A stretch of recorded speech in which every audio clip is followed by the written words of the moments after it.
So no Mither, what is no Mither good for? Let me tell you. First of all, let's look at the perk from David King. It affects you with broken status for the entire trial, which means you cannot heal. You can get up from dying, and that's about it.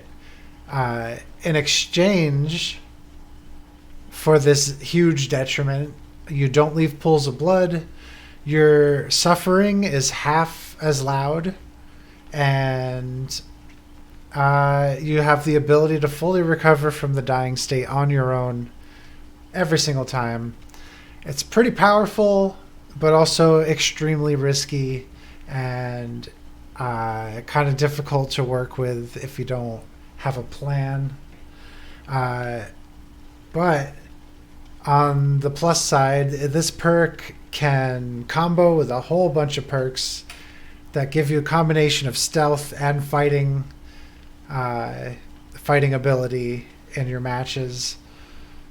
For instance, on the stealth side, we can pair it with Iron Will, which will give you 150% reduced noise when you're injured, which means if the killer brings Stridor, or if it happens to be Freddy with Stridor and an add-on, you can still stay silent despite all of that. It combos with Dead Hard, and is kind of intended as they're both David perks. You will always have access to Dead Hard while it's ready, which doesn't seem like all that much of an advantage, but what it really cuts out is your planning time. Now instead of planning for a hit, you have to plan for your entire loop, just to change your thinking a little bit, which sometimes gets me out of a funk. I find it combos really well with Blood Pact.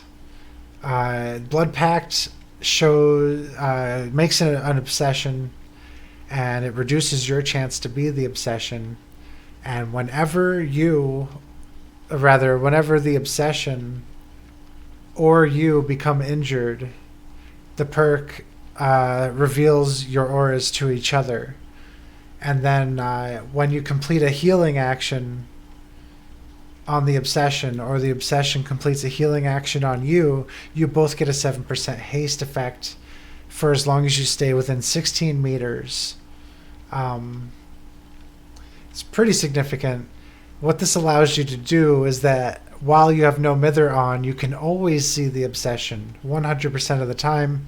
And then if the obsession becomes hurt, you can go in and get your speed boosts.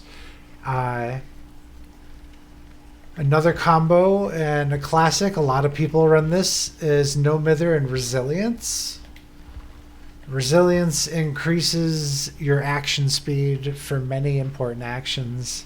So having No Mither means you always have Resilience from the start of the match and throughout the entire thing, as long as you survive. Less popular is This Is Not Happening. While you're injured, your skill check zones are 30% bigger, which could really help you. If you want to run a 3-part perk, you can get Stakeout to save some tokens, although it's not as effective that way, but it helps out. Or if you're running Fast Track, No Mither, This Is Not Happening, and Fast Track can be kind of fun, though very risky. You have to stay away. I don't recommend it, but it's good for a challenge. And what else is there really to say about this perk? A lot of the time, it's about pressure. It's about staring down the killer and making them think that you're a super pro player. And it's like, pair it with Decisive Strike here and Dead Hard. Decisive Strike, Dead Hard, No Mither, and you could run the killer for a while. And the goal there is to try to intimidate the killer back. I certainly feel intimidated when somebody runs No Mither against me. And finally is the getting up from dying. Anything that helps you get up from dying. Unbreakable, tenacity. They could really help No Mither work its magic. I don't know. It's kind of useful, super risky. Not a lot of people enjoy it, but I do, certainly. And that's basically what No Mither is good for.